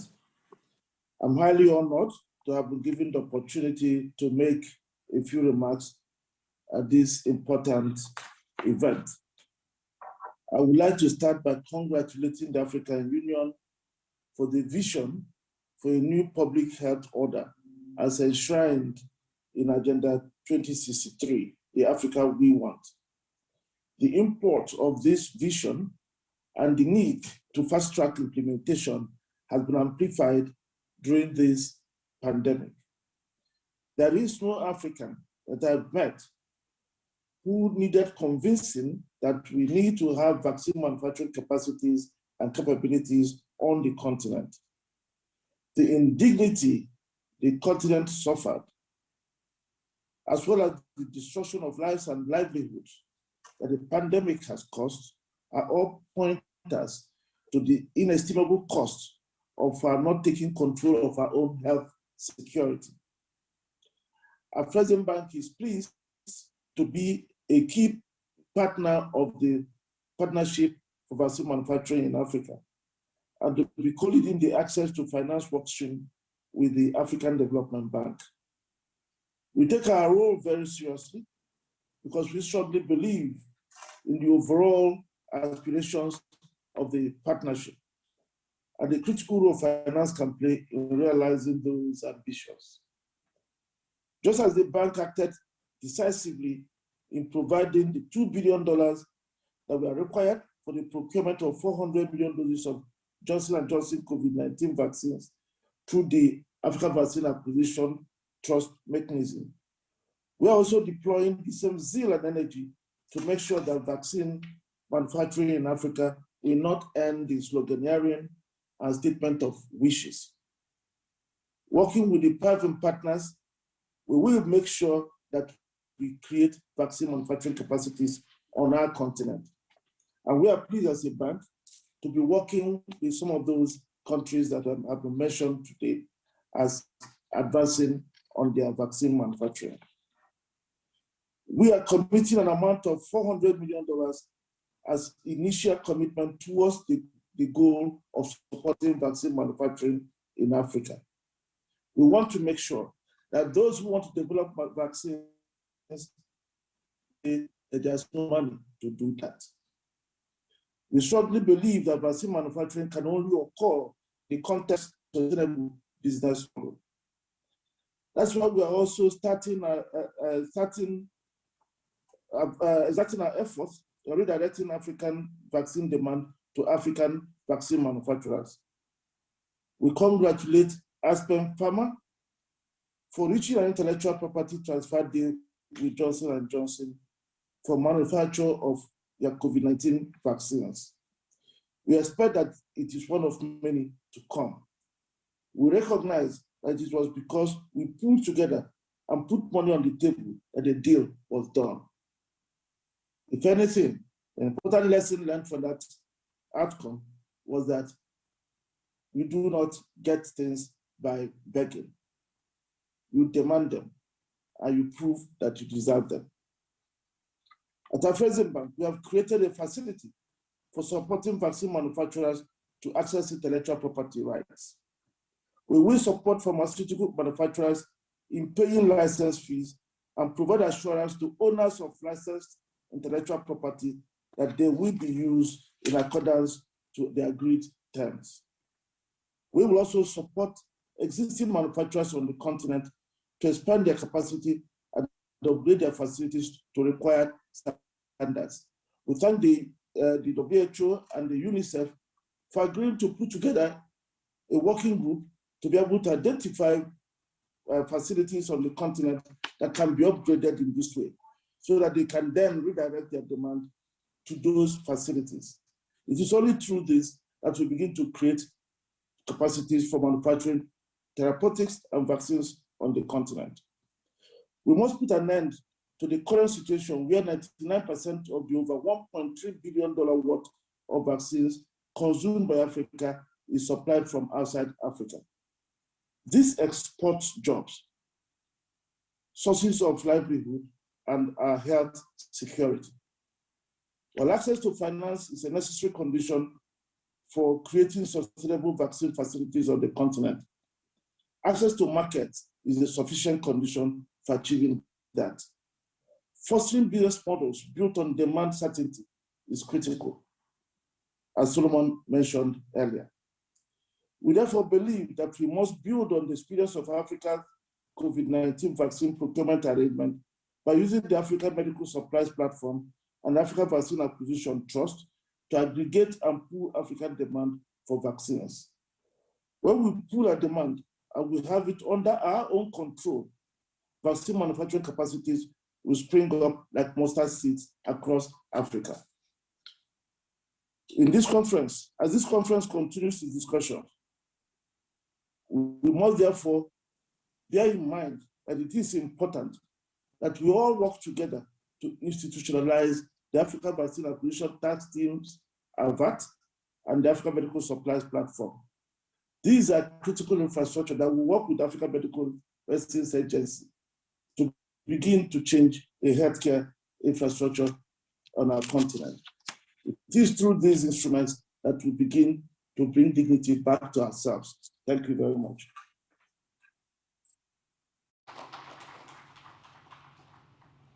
Thank you very much, Professor Orama, on behalf of the Afrexim Bank, which you represent.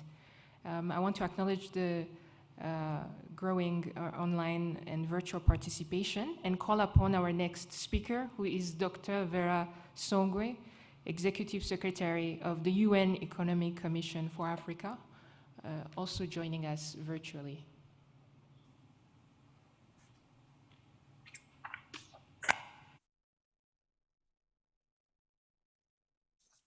Thank you very much, Your Excellency President Kagame, distinguished Excellencies, representatives of presidents, Your Excellency, the Deputy Commissioner of the African Union, my brother John Kengasong, head of the CDC, all distinguished participants.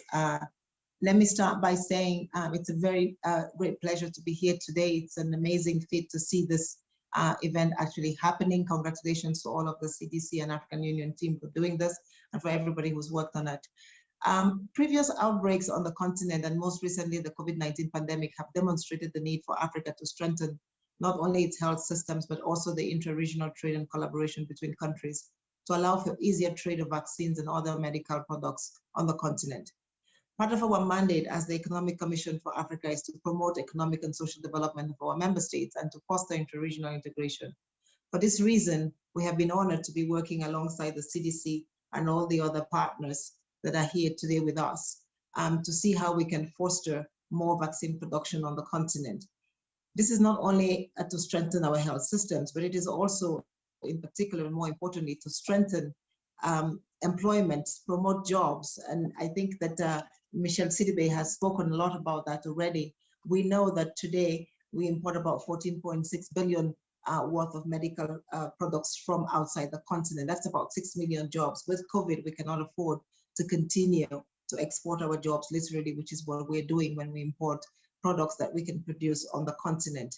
The only way to strengthen our health systems is to promote economic development, social development, by reducing the continent's reliance on foreign aid and the supply of critical vaccines, mitigating the risk of supply chain disruptions from crises that were evident over 2 years ago as we worked together with UNAIDS and my sister Winnie on reports around Africa's dependency on external buyers and suppliers for health commodities, promoting trade policy harmonization that will result in increased trade between African states. And for this, let me celebrate again Michel's work in getting the AMA ratified, as well as everybody else here who has been here, all the countries that have ratified. Those who haven't ratified, of course, we call on them to continue. Yes, we have it in place, but we need all the countries to come with us on that. The ECA has been tasked with delivering on the vaccine acquisition manufacturing module and to work on that. We're very happy to work alongside, of course, many of them to see what we can do with vaccine manufacturing. We come to the problem from two different perspectives. We come to the problem, of course, saying we need to produce COVID vaccines, but we also say that we need to produce a much wider range of vaccines. Winnie and Michel and many others, John, have spoken about the need for vaccines on the continent. Vaccines are one of the tools in building forward better as we build out of this crisis. Africa represents 4% of the global vaccine market by value, about 1.3 billion, but represents 25% of the global volume. There remains a large and unmet need of immunization. Over 4.9 million children in Africa today are under-immunized, and some other programs have more significant gaps. So closing these gaps of coverage is going to be important. The reason we talk about these other vaccines is important because for Africa to actually have a successful, profitable vaccines industry, we're going to have to mix and match. We're going to have to produce not just the COVID vaccine, but many other vaccines. Each year in Africa, more than 30 million children suffer, and over 500,000 children die from vaccine-preventable diseases. These deaths represent 58% of all global vaccine-preventable deaths, namely from cholera, Ebola, the Ebola virus, hepatitis, and HPV, influenza, maternal tetanus, and others. It is important to note that the cost of only 4 vaccines, retrovirus, pneumococcal diseases, measles, and rubella, cost the African continent $13 billion every year. If we could produce these vaccines as well on the continent and come around the PAVM initiative as we're doing around the COVID vaccine, we will, one, reduce our imports by 13 billion, create more jobs, and essentially bring more technology to the continent and clearly provide better health for the continent. That is why talking about the COVID vaccine, but these other vaccines, measles, rubella, and retrovirus, are an important set that we must look at. In Africa, there are about 600 pharmaceutical value chain players concentrated in 8 countries, agglomerating about 80% of total production. We've heard about some of those countries mentioned in John's presentation. We're in Rwanda, of course, which is one of them. We hope that we can have many more along that supply chain. I think that it was WTO and Ngozi who was saying that for each COVID vaccine, we have 80 different component parts that get into it. So yes, we're talking about the vaccine finally produced, but there is that supply chain, and this is the core and the heart of the African Continental Free Trade Area Agreement, is how do we bring these different various supply chains across the continent, not just in the 8 countries we're talking about, but those who are going to be supplying component parts, the bottling, the capping, and others, to come together around this African vaccines initiative and ensure that we can actually produce. Continentally, the Pharma Initiative, which has a 3-pronged approach, pool procurement, we have talked about. We're very happy to see the African Medical Supplies Platform recognized and happy to have been part of the creation of that. Capacitating local production while ensuring good quality with AMR, of course. The component parts of all that we need are coming together. We finally need financing, and we've heard from Solomon at the African Development Bank, blended finance is going to be important, additional financing, where the Economic Commission for Africa continue to ask for on-lending of the special drawing rights for the creation, actually, of a vaccines facility as well at the IMF, so that countries can have access, one, to buying vaccines, but also to ensure that as we try to stand up vaccines facilities on the continent, we have access to cheaper, affordable, and accessible financing.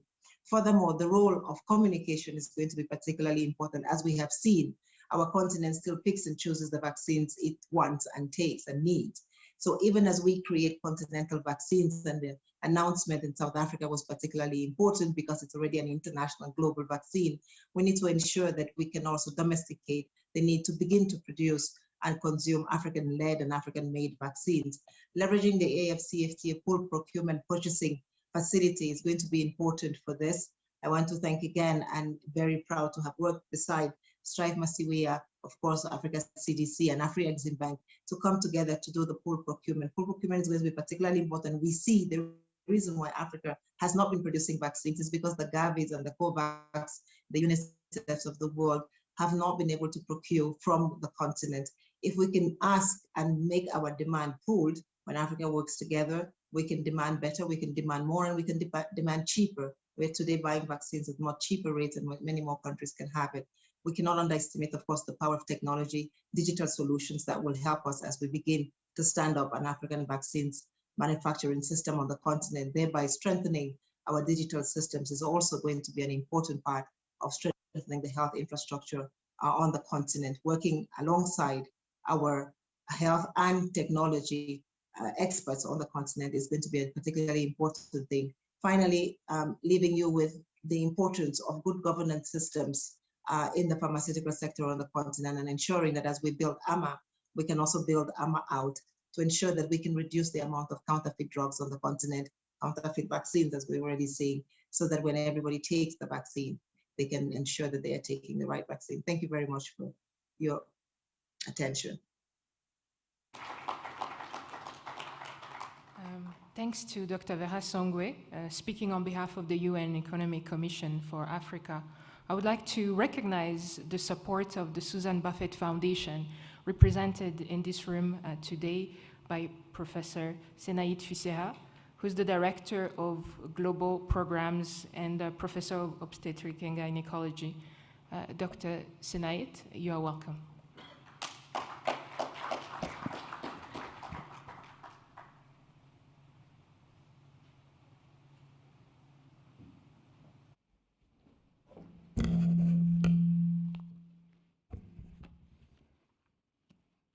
Good morning. I'm going to reposition us so that those of us who are sitting on this side don't have to strain to look at the podium. Thank you, Excellency Dr. Monique Sanza-Baganawa, Deputy Chairperson of AU, Excellency Dr. John Nkengasong, Director of Africa CDC, colleagues, friends, the diplomatic corps, all protocols observed. Nothing, I think, hearing the session this morning, nothing is more pressing than working together to defeat a very dreadful virus that respects no borders and prepare for the next pandemic, as you heard the scenario from John, because we all know there will be a next time. We've come together at a time when the gap between the vaccines haves for the wealthy nations and the vaccines have not of Africa continue to widen. Lack of global solidarity, vaccine hoarding, vaccine nationalism have made it even harder for the continent to fight this pandemic. So much has been said, so I'm not going to repeat my statistics. I'll spare you that. But just keep in mind that we have heard in the news that in the next few weeks, about 100 million vaccines in developed countries will pass their use-by dates, expiration dates, and could easily be wasted while lives are being lost due to the lack of those vaccines elsewhere. This is not only disheartening, frankly, it's a baffling global shame. But this also has caused us to reimagine a new public health order. As extraordinary times call for extraordinary measures, African leaders, researchers, and scientists have shown tenacity and made real progress in the face of so many challenges. As Excellencies, leaders, and experts have spoken thus far, Africa has, in partnership with our global partners, has demonstrated the capacities and expertise to manufacture safe and effective vaccines, diagnostics, and therapeutics in this continent. So we stand at an inflection point in history, and we must summon the will and resolve to seize these opportunities presented before us. There is so much momentum to turn the page and supercharge our collective act. There is now unprecedented interest from stakeholders to support this ambition. Enormously grateful for the leadership of John Nkengasong and the African Union, along with many, many colleagues for putting Africa CDC at front and center for the fight of this pandemic. As Vera, Michel Sidibe, and so many others talked about, the African Continental Free Trade Agreement and the establishment of the African Medicines Agency, which was ratified under enormous effort by Michel Sidibe, will be key enablers to help accelerate our vaccine manufacturing capacity. AMA, in particular, needs to hit the ground running as soon as possible if we wanted to support the growth of local production. So I come to this conversation first and foremost as an African, although I lead a global effort of a private foundation that is fighting for justice, just and equitable world. And I have seen the urgent role funders can play in building Africa's resilience and help translate the political will into action. To deliver for our people, governments, private sector, civil society leaders, and funders need to do our part. We must invest in public health institutions and partnerships like AMA to help them ease institutional and legal barriers for local manufacturing. And we must support, everybody's talking about technology transfer, but the components, talent development, supporting scientific research, R&D, enhance supply chain capacity to help overcome these inefficiencies. I'm absolutely deeply committed to this cause and stand ready to support and complement partners as they engage on this continent. I very much look forward for thought-provoking discussion today and tomorrow as we look at the progress made thus far.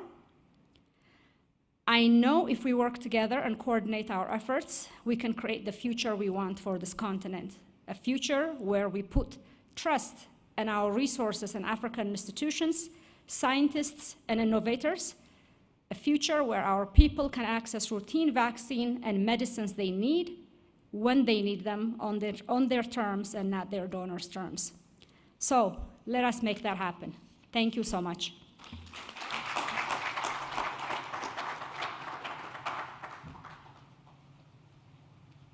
Thank you very much, Dr. Senait, and thank you for the support of the Susan Buffett Foundation. As we prepare to end this session, we have one more speaker, who is Mrs. Rita Roy, the President and CEO of the MasterCard Foundation, who's also has a virtual address. Excellency, President Felix Tshisekedi, Your Excellency, President Paul Kagame, Your Excellency, President Cyril Ramaphosa, Your Excellency, President Macky Sall, Your Excellency, President Abdel Fattah al-Sisi, Your Excellency, Deputy Chairperson of the African Union, Monique Nsanza Baganwa, Director of the Africa CDC, Dr. John Nkengasong, AU Envoy for the African Medicines Agency, Dr. Michelle Sidibe, distinguished guests, I'm so pleased to join with you today. The last 2 years have underscored the imperative for a new public health order for Africa, with vaccine manufacturing as its cornerstone. Let me first thank you for your leadership in setting a bold target of ensuring 60% of Africa's vaccine demand will be met through regional production, and for your action to make this possible. We're well on our way. Much has happened. Great strides have been made since April, when we launched the Partnership for African Vaccine Manufacturing. And now, with the establishment of the African Medicines Agency, it too will play a central role in harmonizing regulation. Now we have to go further, advance together, coordinate our efforts. The MasterCard Foundation is humbled and honored to accompany this process, to support this historic work, to create a framework for action for vaccine manufacturing. This is part of the $1.5 billion partnership with Africa CDC to enable access to vaccines today and in the long term.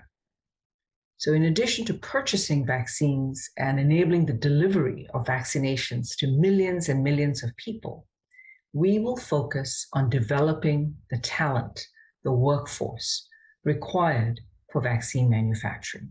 And we intend to take a broad view of the skills and the jobs that are going to be available across the value chain, from research and development, legal and regulatory, transportation and logistics and marketing, and of course, manufacturing itself. And we intend to work with a range of partners, particularly those in higher education, to build this pipeline. You'll hear more about progress of this partnership from Dr. Nkengasong. For now, let me just affirm our commitment to this historic agenda. One of the silver linings, if I can just use that term, one of the silver linings that has emerged from this pandemic is the solidarity we have seen across the continent, leadership, action, and the rise of African institutions, the African Vaccine Acquisition Trust, the African Medical Supplies Platform, the African Medicines Agency, and of course, Africa CDC. Today, we need to build on this momentum, focus our effort so that we ensure a healthy, secure future for all of Africa's citizens. And we look forward to being part of this journey with all of you. Thank you.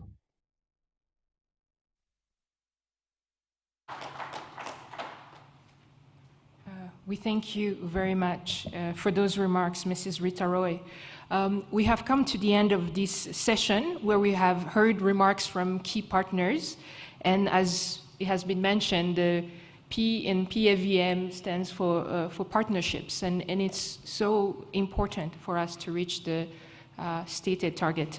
We'll have a health break that will be approximately 10 minutes before we come back to listen to the next session on the progress on implementation of the PAVM. And we'll dive deeper into the framework for action, the FFA, as it has been mentioned.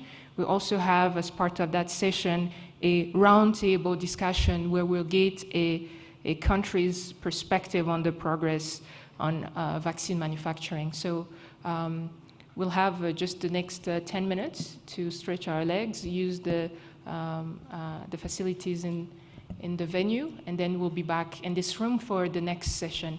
Thank you very much.